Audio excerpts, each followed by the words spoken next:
Good evening. My name is Ms. Babati. I am the research analyst at the Center for International and Regional Studies. And on behalf of CIRS, I would like to welcome you all to tonight's panel discussion titled The State of the Game, Women's Basketball in the Middle East. But before we get to tonight's discussion, I would like to remind everyone of a few housekeeping points. I would kindly request all our guests to either put your phone on silent or turn them off so it doesn't disrupt the discussion. We are also expecting people to walk in throughout the event, so if you could just make place for them as they walk in, it would be very helpful. We are recording tonight's discussion, so if you would like to revisit some of the comments and the conversations, the video will be up on our website and YouTube channel. They are on the screen in front of you, so please note them down. I would also like to encourage everyone here to sign up for our future events. So if you're not on our mailing list, please give your contact details to me or my colleagues from the center, and we will be happy to put you on our mailing list for future events. We will have audience Q&A and participation at the end of the discussion, so if you do have any comments or questions to our panelists, please raise your hand and we'll be happy to pass the mic on to you. With that, I would like to introduce tonight's moderator, Professor Daniel Reiche. Daniel is a visiting research fellow at the Center for International and Regional Studies, as well as a visiting associate professor at University in Qatar. His research interests include politics, energy, and sports policy. Previously, he was an associate professor of comparative politics at American University of Beirut and a visiting assistant professor at Georgetown University's campus in Washington, D.C. Daniel, the floor is yours. Thank you very much, Ms. Ba. I'm glad so many of you came, although we did not put Kathleen Clark on the poster. So tonight we are going to discuss women's basketball. This is part of our project, America's Game in the Middle East, the Qatar World Cup 2027. The goal of the project is to study US engagement with the Middle East through the lens of basketball and to look at the state of the game throughout the Middle East. This event also concludes a working group meeting of international experts meeting for the last 2 days at the Center for International and Regional Studies to discuss gaps in the academic literature on basketball in the Middle East and US engagement with the Middle East in the field of basketball, and will lead to an academic publication, an original contribution to the academic literature on basketball. Apart from this working group, this project has two other pillars. One is a lecture series. Today's event is part of it. We had at the beginning of this year the kick-off event, which you can find on the project's website. If you write into Google America's Game in the Middle East, our project website is the first hit. And there's also a vlog with brief conversations with experts discussing, for example, the importance of basketball for the history of Georgetown, particularly to diversify our community.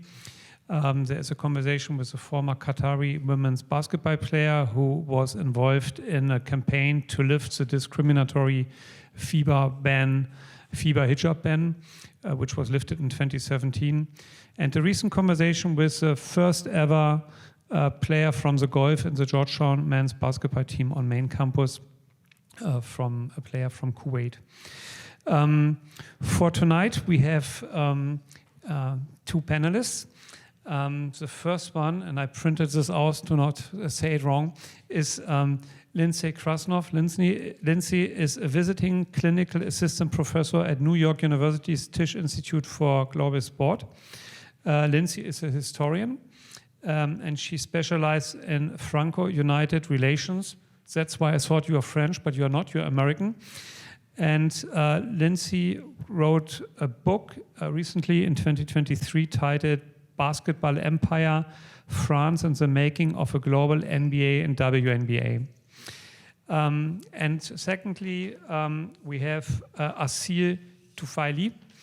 Assile is a PhD student at the University of Lyon in sports sociology.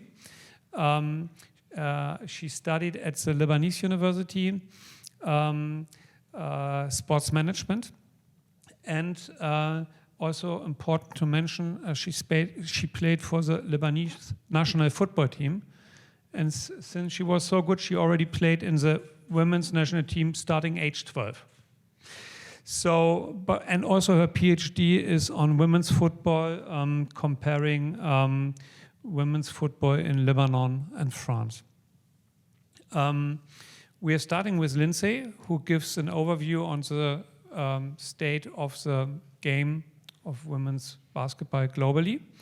And then Assile is more focusing on the Middle East, and particularly the aspect of women, Middle Eastern female players moving to US colleges. Yeah, please join me in welcoming our guests.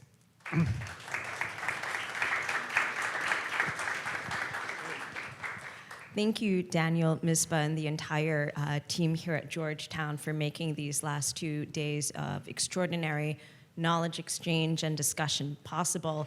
It's an honor and absolutely thrilled to be here with you all this evening talking about women's basketball in a global context. It's been a banner year for women's sports, to be sure, and basketball has helped to lead the way in particular. And we've seen this at the Summer Games in Paris, where the women's 5x5 tournament averaged nearly 20,000 in-person spectators for every single game. And the women's 3x3 matches, 4,000 per game.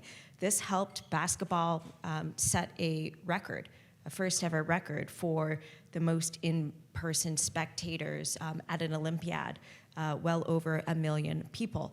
And so we have this groundswell coming in elite Olympic basketball, Paralympic basketball. At the professional level as well, we've seen this increase in the attention paid to consumership and mediatization of the women's game, particularly within the WNBA, the professional league within North America, where in the last season, which recently ended a few weeks ago, the season was broadcast to some 207 countries, including within the Middle Eastern region.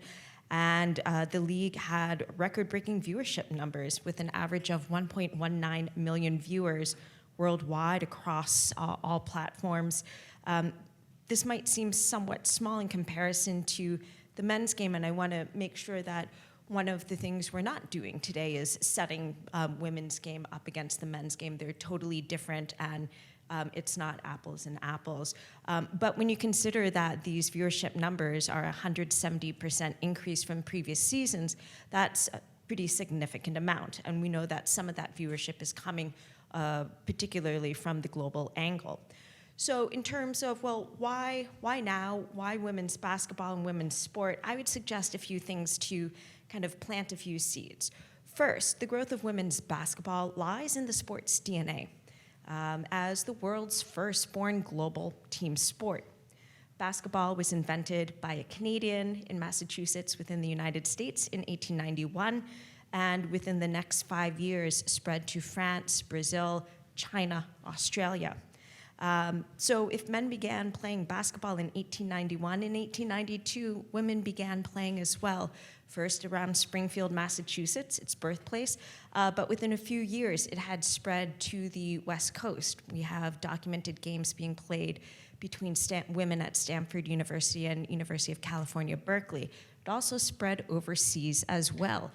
The First World War was one of the great popularizers and democratizers of basketball and sport more broadly. And by the 1920s, we have documented women's basketball championships in France, in China. Basketball in the 1920s was one of China's national sports for women as well. So we see this groundswell 100 years ago, and part of this is because basketball was long considered a game that was suitable for women and girls to play. Unlike sports such as football, soccer, or rugby, which were negatively stereotyped as being too masculine or too violent sports for women to play, basketball was seen as helping to reinforce the Western ideals of feminine physical culture and beauty. The game was perceived to be as very elegant and graceful, and the smarts that were needed to get the ball around the court and into the basket were kind of thought of as being good attributes for women's feminine culture. So there's this interesting linkage very early on that in many societies remained for several decades. Basketball was also thought to help strengthen female bodies for motherhood, of course. That permeated all. But it's in the Cold War period that we start to see some really interesting developments in women's basketball across the globe. Certainly, it got caught in the Cold War ideological clashes between East and West, between particularly the United States and the Soviet Union, and historian Kevin Witherspoon has done some really interesting work on women's basketball diplomacy there. But it was used by everyone, North and South, East and West, in many different ways. And we have interesting examples from the late 1960s through the early 1980s of the semi-pro women's leagues across Europe, which included clubs in the Soviet Union playing with each other and helping to kind of spread these cultural and technical exchanges at this thawing during the Cold War. Critically, US women often went to Europe to play during this time because there was not yet that infrastructure at the university level. Once that began to be put into place as part of this legacy of US Title IX legislation after 1972, they no longer went to Europe in quite the same numbers. But it's interesting that we see Europe helping to incubate the women's game. But at the same time, we see basketball being used in post-colonial Africa, particularly within Senegal, where the Senegalese women's national team dominated African competition of this era.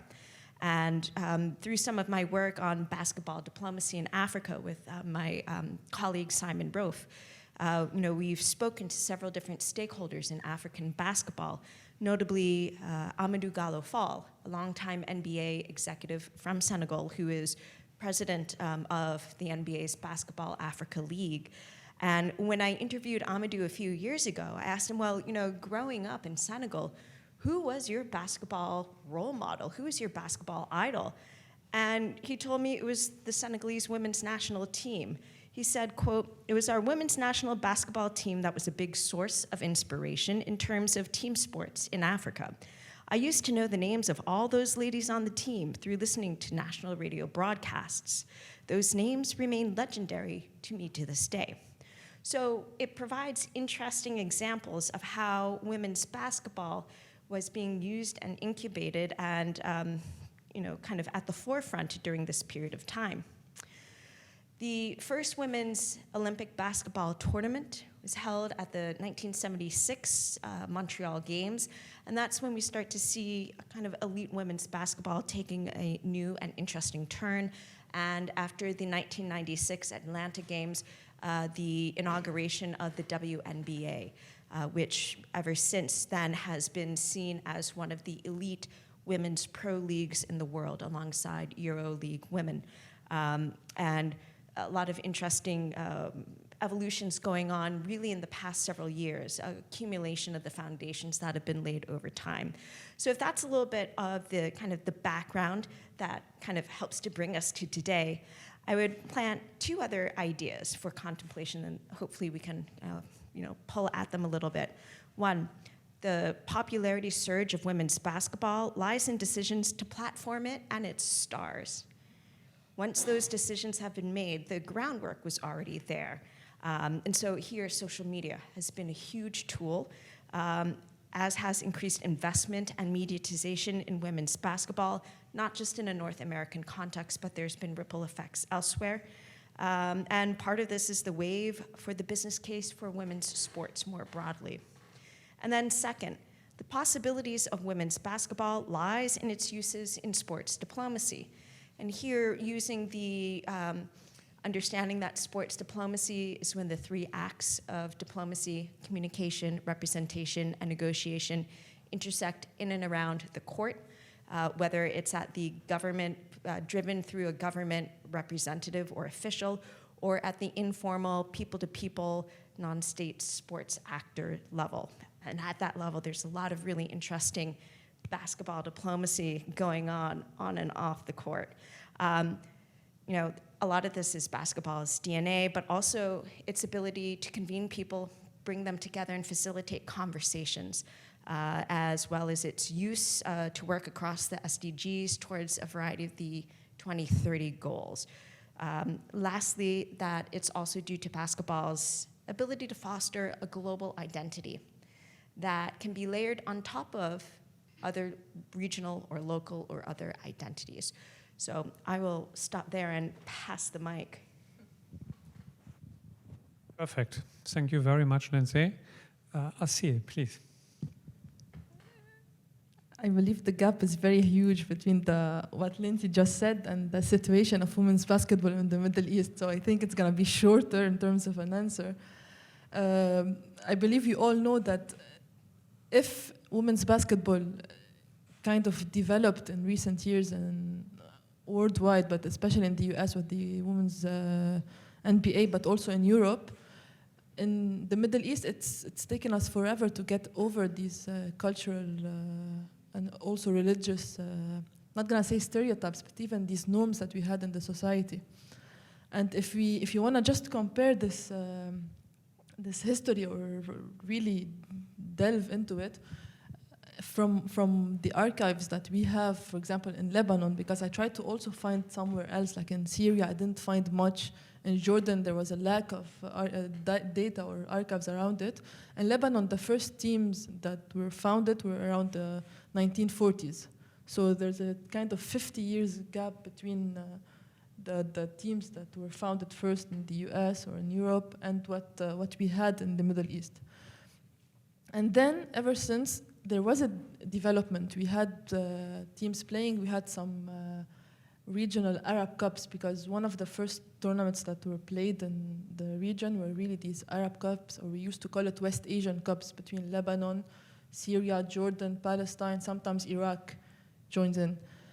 But the development or the pace is very slow compared to the USA. But here's where I'm gonna jump on what you suggested in the end. In recent years, one of the reasons why the game has really developed in the region in terms of girls' participation is definitely social media as well.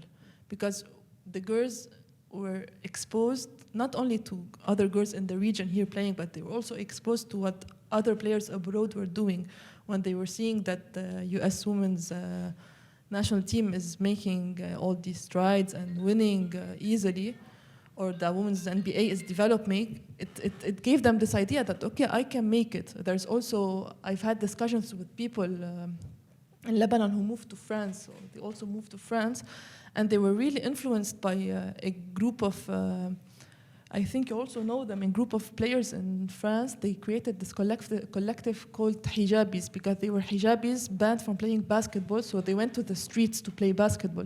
And they used social media to talk about the need to create this social change and have this more diversity in basketball.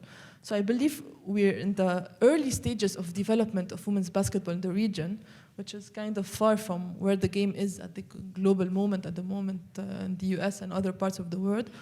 But I think it was Nida who said, Nida's right there, who said something yesterday that no matter what, women's basketball is moving forward from now on. There's no way to go back. So this is to keep it short. I believe as many of those in charge say that the future is female in some sports. And I think basketball in the region can be one of the fast facilitators of the development, because of these cultural barriers that are here but are easier than the cultural barriers, for example, in boxing or in football.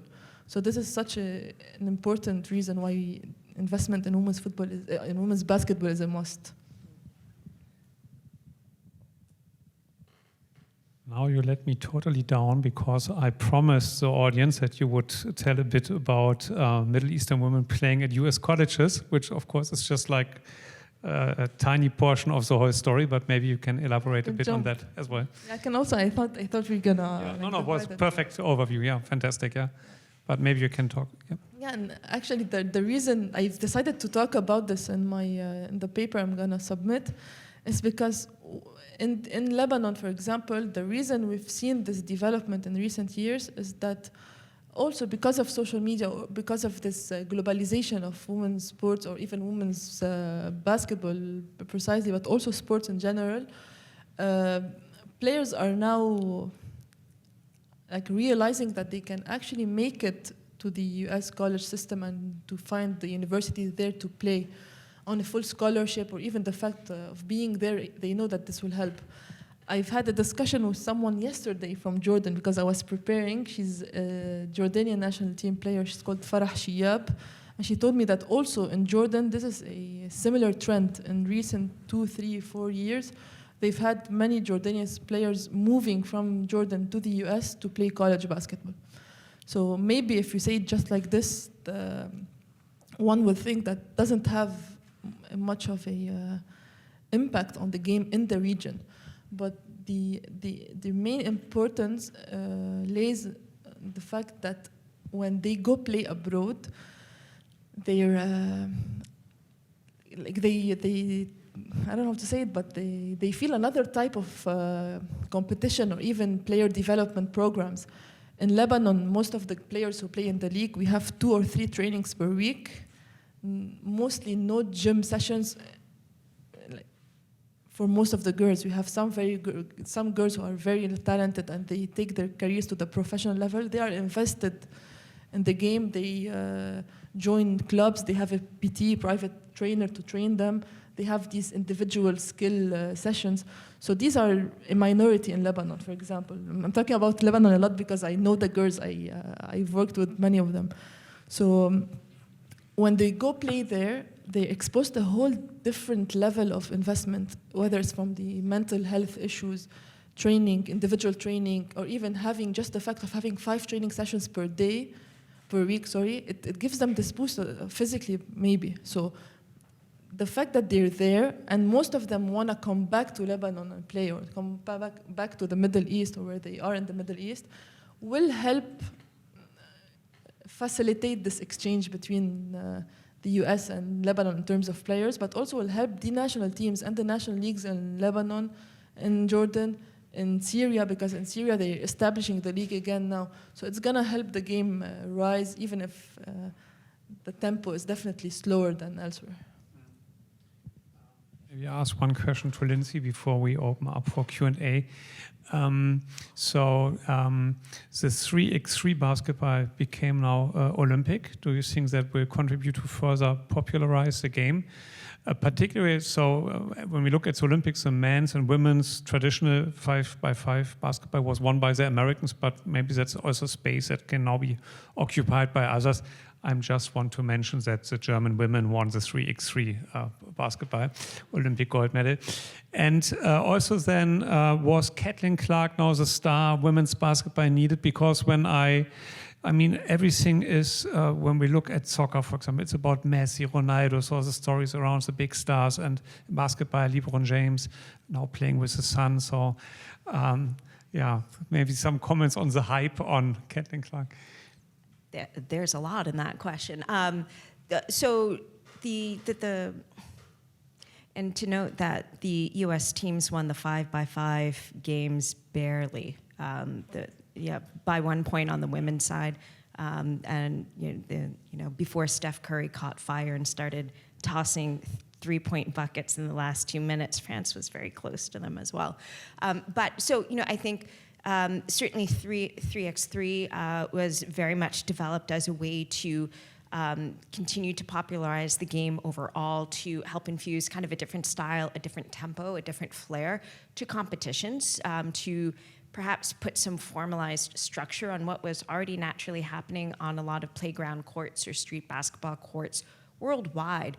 But what we've seen with the institutionalization of 3x3 is the rise of countries that might not have the same depth in terms of population demographics and financial resources to develop teams to compete at the 5-on-5 level, but we see them really dominating in 3x3, and that was also part of the idea, right? To showcase the variety of basketball hoops cultures around the world, on the women's side, on the men's side, that helped to really foster this global game. And so we definitely saw that this summer. If you ever had the opportunity to see one of the FIBA 3x3 tournaments, definitely check it out. It's a lot of fun and kind of gives you an idea of where this can all be going towards. The interesting thing about the hype, perhaps around the WNBA, or the W as the shorthand is, this season, is that while, yes, it's been driven by one player, Caitlin Clark, it's been also driven by other players in the rookie class, Angel Reese, and several of the other rookies who have had phenomenal rookie seasons as well. And so while a lot of the media has focused on one player, definitely a lot of the fans have been focusing on the larger rookie class. And so perhaps part of this speaks to American media proclivities towards, quote unquote, the star rather than the larger kind of teamwork group effort. But what it's undoubtedly done is raise the visibility of the league, of the game, of the players. And part of this is also, we see a significant uptick in investment in the women's game, in mediatizing it by companies that are owned by women, companies that are owned by men, right? So very much the kind of champions and partners has played a strong role in this as well. So there's a lot of things that are feeding into it, but it's also starting to drive greater attention to the game more globally. And interestingly, Caitlin Clark, Angel Reese, those rookies were not at the Paris 5-on-5 tournaments.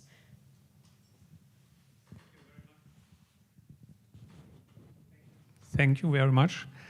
Who would like to ask the first question? Misbah, we have 1 second, because we are recording the event. It's better when we use a microphone for the questions. The microphone is coming. All right, who is the Here. first? Thank you very much for this conversation. I'm actually visiting from the United States, and be here at this lecture on an area that's my research area and my practice of sports counseling. So I have a comment and then I have a question. You are absolutely right when you had stated when players come to the United States and play, the competition is higher. But one of the things that I've also found is the transition and having to work with the individuals with their own mental health, their own psychosocial development, while playing at that level. So I think it's really important that we incorporate that discussion on mental health and well-being when we're talking about women's basketball. The question I have was regarding 3-on-3. It's exploding. There's the financial impact. So my question is, what are your thoughts? Women, when the W is over, they're going to play overseas, but because of what's happened with Brittany Griner, some of them are saying, I want to stay home, and many of them are now playing in Unrivaled. So what are your thoughts about this playing globally from a financial perspective and how that may also impact 3-on-3? Nothing but big questions tonight. And I'm also not as steeped in Unrivaled, but do understand that it's really been kind of set up to succeed in a big way. Can we briefly explain this? That's a new league, 3x3. It's 3-on-3. It has investment by some of the players themselves. This is their second season? Or first? This will be the first. So I'm thinking there has been another league, Athletes Unlimited maybe, where they were doing kind of smaller women's basketball mini tournaments in addition to women's volleyball and other sports. So there's definitely several different types of attempts to find some way to provide avenues for women to play and to earn an income during the WNBA's very long off season. And on the one hand, I'm also not the player, right? So this comes kind of from the larger window. I think that because of the way that the W has been set up and the need that the players have to go overseas, I think ultimately that's been good for the global game because you're mixing a whole lot of hoops, cultures, and backstories. And several of the teams in Turkey are some of the more dominant ones right now in EuroLeague because they have some of those W players. Not all of them are American. Many of them are European or from elsewhere as well. And that, when you're playing amongst the best of the best, whether it's in North America, Europe, or elsewhere, that helps to raise the level of the game overall. So there is that side of it, but there's also the very real side that you cannot play continuously from one season to the next, the W season, going over to Europe or other leagues, that has a lot of wear and tear, especially if you're going to be playing elite basketball too during the summer. So something's got to give. I don't have the solution, but I think attempts like Unrivaled are, really interesting, and it will be, I think everyone's keen to see how it plays out and if it's a potential solution. I did want to, get back to the aspect of some of the Lebanese players in the NCAA. It's so important as well because they are helping to convey to their American and non-American teammates more about Lebanon, the Lebanese basketball culture, and we've been talking a lot about how it's such a big identity and big aspect for Lebanon today.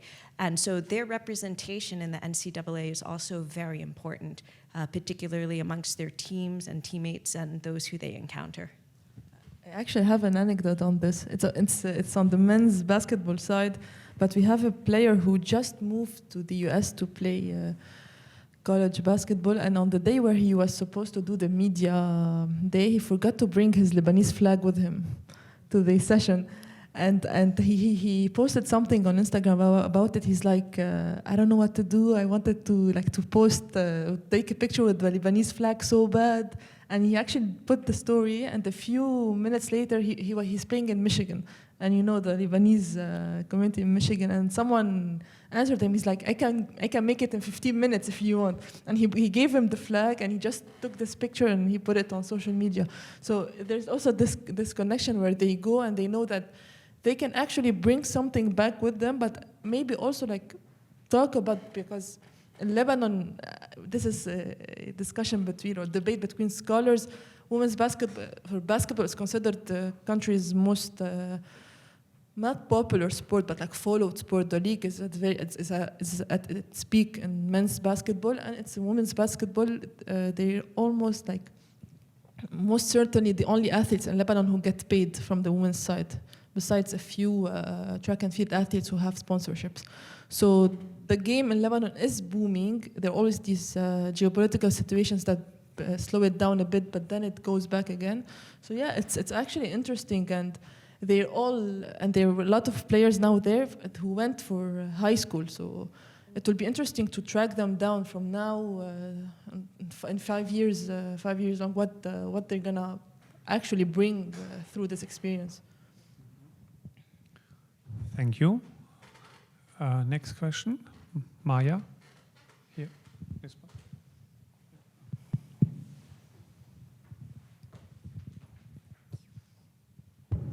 one. Thank you so much. So my question is, in light of everything that is currently happening in Lebanon now, and I suppose that most of the universities are in Beirut, and there are lots of attacks in Beirut, and everything that is happening. So to what extent do you think this war will affect the basketball teams playing in Lebanon, currently and on the long run? Could you just give the microphone to the gentleman behind you, Nadim Nassef, because after Assile's answer, he can add a little bit. Yeah. I think it's all gonna depend on how long will the war go for. Because for now, for example, I know that our Riyadi players are still training because they're in Beirut, they're based in Beirut, but they're kind of considered in a safe area for now.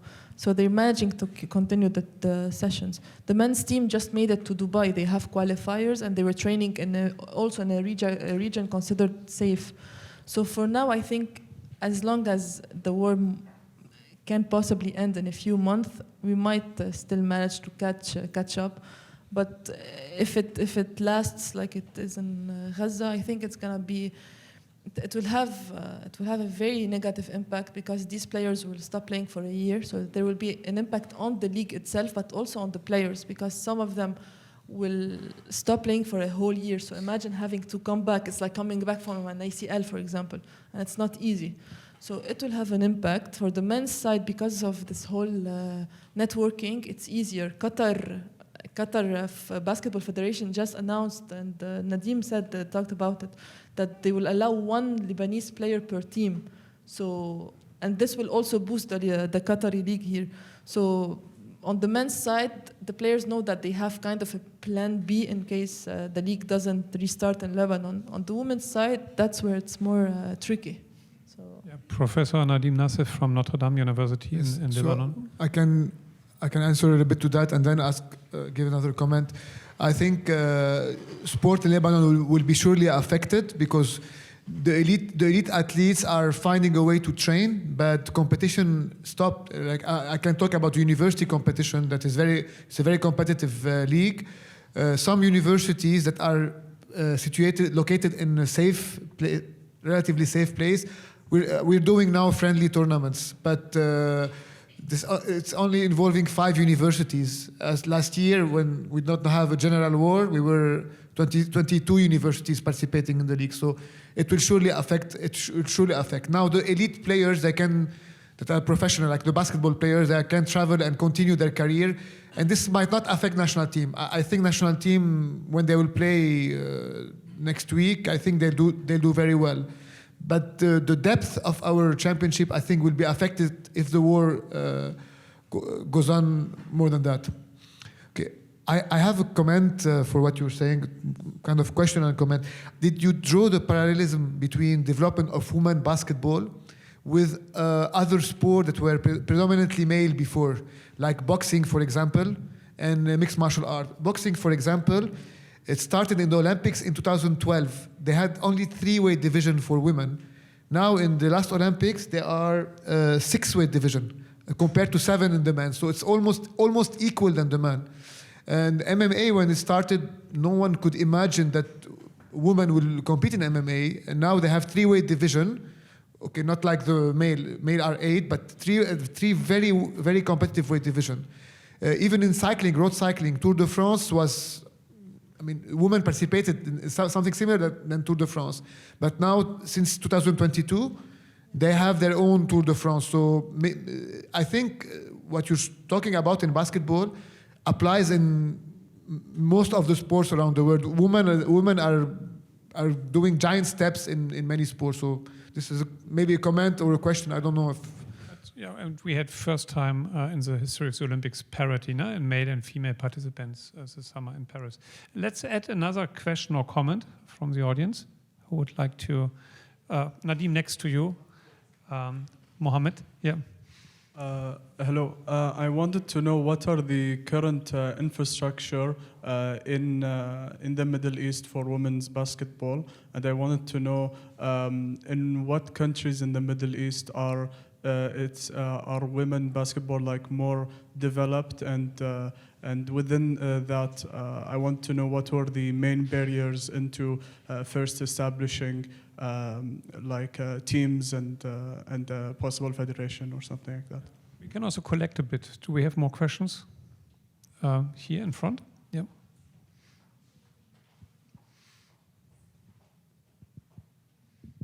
Hi, thank you. So just to kind of add to that as well, because I know we're talking we've been talking mostly about the high school and university and professional level mostly, but what have you seen at the younger levels in terms of development? I know Qatar has been doing a lot when it comes to female basketball programs here. at least 10, 15 years ago, you could hardly find any female-only basketball program for kids.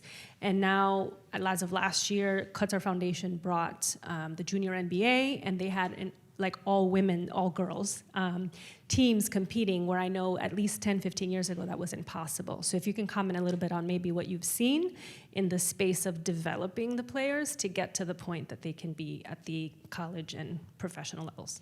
Thank you. Did you want to say something? Yeah. Then we add the gentleman in front. Thank you so much for all.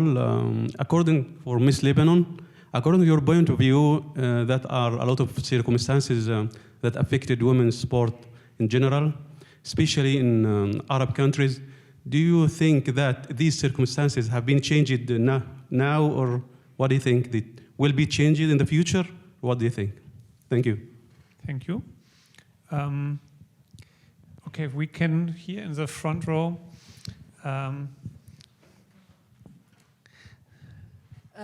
My question's more on historically. I mean, we discussed how basketball was accepted as like a women's sport, and I feel like when sports are accepted for like women, they tend to go towards the elite, and that kind of forms a community. So do we see a lot of class differences within basketball? Okay, so let's have answers, and we do one more round of questions. Yeah, Lindsay, would you like to start? That is an amazing question. And here's the thing. We see it as acceptable for women at a variety of different class levels. Obviously, the middle classes and the elites who were in the women's high schools and colleges very early on. But we see it at the the YMCA levels, so at the women's associative levels, not just in North America, but also in Europe as well. Women's sports clubs developed specific basketball sections, and these were clubs. There were clubs that were for the bourgeoisie, the middle class, but also for the workers. And by the 1920s, we have women's basketball industrial leagues that helped to give the rise of some of the early bigger names that add to the foundations of women's basketball. So it's at a variety of different class levels, interestingly enough, and that's what sets it apart from a lot of other sports. See? Yeah, I'm gonna answer your question. First, concerning the infrastructure, I think in the Middle East we have enough because basketball doesn't require much in terms of infrastructure. It's just these courts, and you can find many courts in schools. So many schools are equipped with these courts. So I don't think we have any types of issue in terms of equipment. So I'm not gonna say there's an equal access to courts for girls and boys or for women and men, but what's definite is that it's easier, for example, in some countries to have access to a basketball court than a football field, especially if the country has a lot of football teams. So with, I'm taking an example of my country with so little or so in few football fields, the priority always goes to the men's teams. But on the women's side, with all these courts in schools or in universities, it becomes easier to practice. So that's what also makes in my opinion, the game easier to be accessible. And in terms of the social barriers or the barriers, I think if I start on this, I speak for hours and hours because it's the subject of my thesis. And it's about the socialization of young players or young female athletes to sports. And I focus on family, religion, society as a whole, and also friends and school. So there are 5 factors. And for example, in the Middle East, you all know that there's a very big weight for religion. So maybe a girl won't be initiated or won't be encouraged to practice a sport because of these cultural barriers that we have here in terms of religion. What is she able to freely wear shorts and play in front of boys, or should she find just a court to play with girls only sport? I remember back when I started playing football, I was the only girl in a team of 20 boys, and I think if I ask anyone here from the girls who played football or basketball or any sport 20 years ago, 15 years ago, we always had this answer. Even if you ask the superstar players, like, yeah, I was the only girl in the team. Yeah, because the game wasn't as accessible as it is for boys. Of course, there are some exceptions, but this is usually how it is. And recently, with this, these new visions in the countries in the Middle East, the new plans for development, the school, because I'm answering also your question, for me, the way to develop women's sports or any types of sports, girls and boys, starts from school, because they actually see their teachers and their friends at school more than they see their parents sometimes. So if they're initiated or encouraged to actually play sports at school, this is where they can continue. And we have the Junior NBA League, and they will be encouraged to actually join clubs and academies, and it starts from the grassroots up to the youth academies and then the pro level. So yeah, for me, it's the schools. This is where schools are investing, and there are a lot of countries. We used to have an international league between 6 or 7 countries in the Middle East, where we used to have, I don't know how we would call it, it's called Butula Arabiya, like Arab Championship for schools. Yeah, and we used to organize it in a country each year, and we have the best players from 10, 15 sports compete. It's still going, yeah. We stopped participating. Thank you. So let's have one more round of questions and comments. Hi. What's your expectation for the region and North Africa in 2027 after the World Cup of basketball, FIBA World Basketball in Qatar?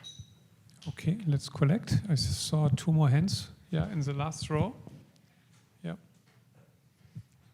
Hi.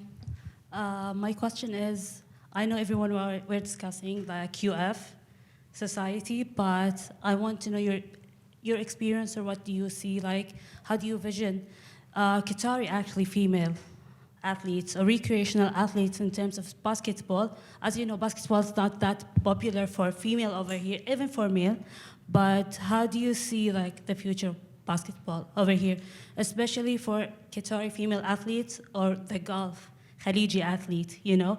Because I know like in the QF, females have more access to everything. But when you go away from QF, like I come from QU, Qatar University, we don't have that access. Even at the schools, we don't have that access, especially the focus on sport itself as well.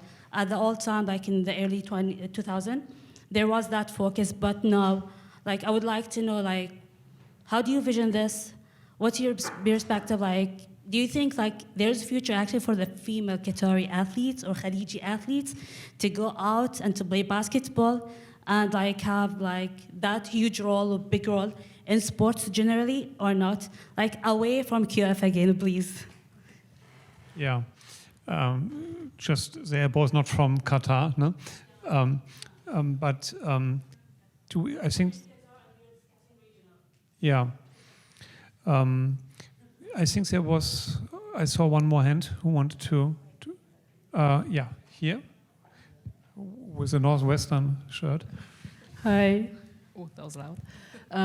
Yeah, I wanted to ask, in the NBA, it is very common for athletes to burn out about 4 years in, and I do not know what that equates to in the WNBA, but if that ever happens, it is common for athletes who still want to play to like join other leagues, in other countries, and it has happened a lot in the over the past few years in the Basketball African League, where athletes join local African leagues and get to compete in the BAL. And so do you see this happening with the WNBA, where athletes join teams in this region or in Africa? And what kind of impact do you think that has like on the local leagues? Maybe you can give the microphone to either Morgan or Amy, and you can tell us a bit about the NBA Junior League, because I think it's answering at least partly the question on Qatar. Sure. Thank you all. So as Melissa mentioned earlier, that we have the Junior NBA League here, and I'm going to put Fabiana on the spot, because Fabi, right here, is a young female who played in the Junior NBA League. And so Morgan and I are doing research on parental perceptions of their child's involvement in the league and their development in the league, both mentally and physically and socially. And so what we've seen is that so far, I'm also a parent of a child who plays in the Junior NBA, a male student. we talk about parent involvement. We talk about the past research that indicates that your participation in sport, particularly for youth, will decrease mental health issues, including anxiety, including depression, isolation. And so what we're hoping in our research is that we find more of that, but also to find the assistance with socialization. So there are times when our students are being exposed to different cultures, different cultural practices that perhaps if they were not involved in those games, if they were not involved in those teams, that they may not have exposure to. I also want to mention that in Georgetown's, our here at Georgetown University in Qatar, women's teams are also Qatari players. No? It's not just foreigners who play in the team. Do we have more questions or comments? Yeah, Gérard, in the last row. I have two questions. That's okay. The first one, it is when we talk about women football and basketball, should we be focusing more on recreational basketball for fun, or basketball, elite basketball? Because they are two different things and they lead to different directions. Second one is mostly for Lindsay. Should we continue the paradigm of commercialization, professionalization, commodification of sport for women, when we realize that the models in place are not working to give them the same type of revenue? Or should we be thinking women professional sport in general in different ways?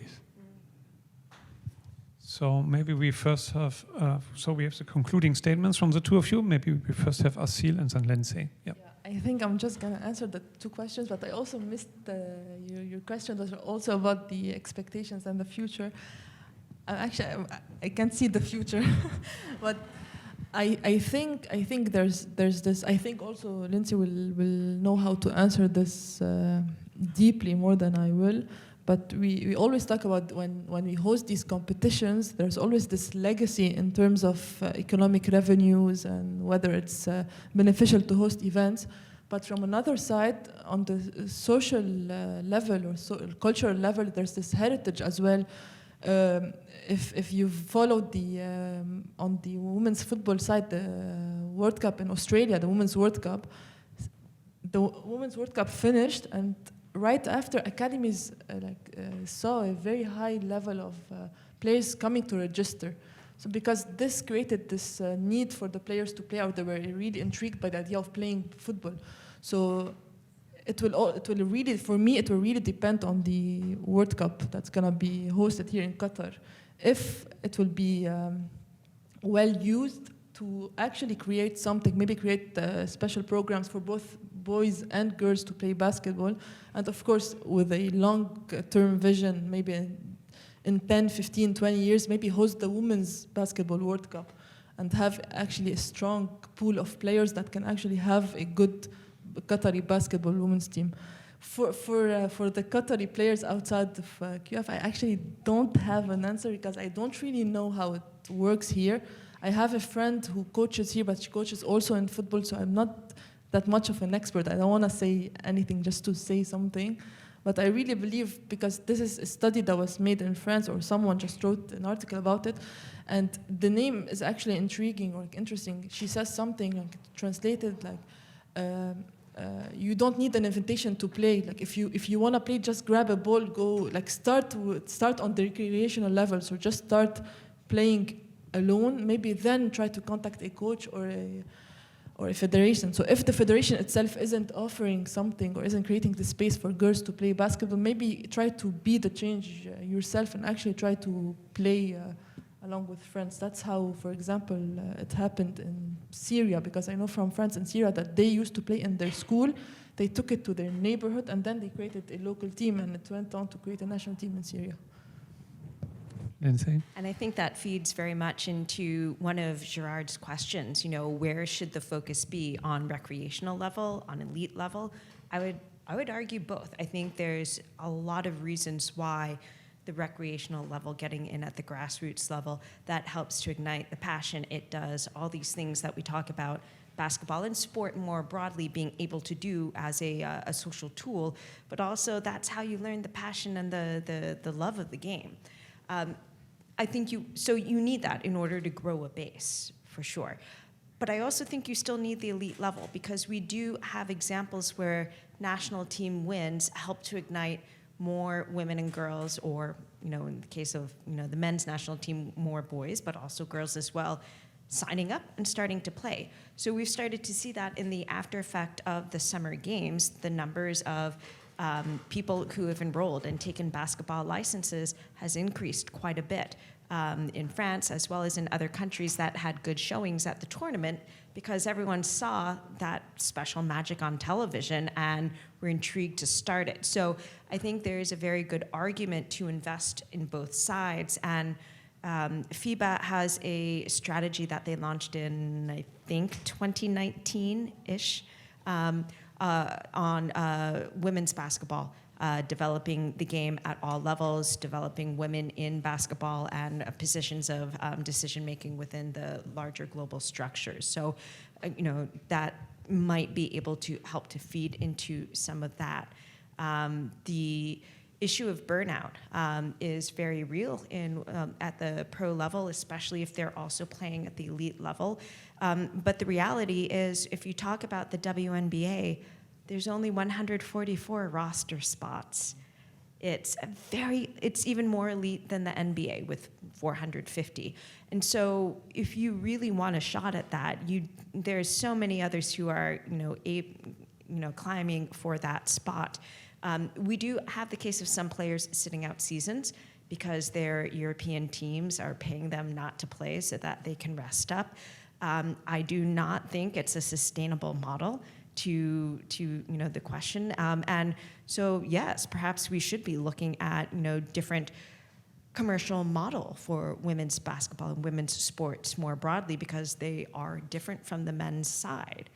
So taking that into account, how do we build something that's more sustainable for all and helps to feed into these multidimensional aspects we've been talking about today? I would also like to mention on specifically Qatar that in Qatar's men's basketball, there are now 2 female referees.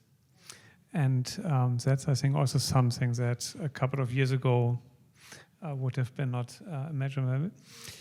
I think, the development is massive and the future is bright.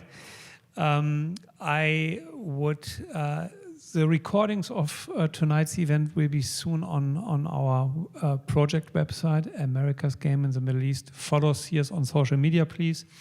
We would like to invite you now to a reception outside of the room. And thank you very much to Professor Krasnoff and Assile Toufaily. And thank you all for coming.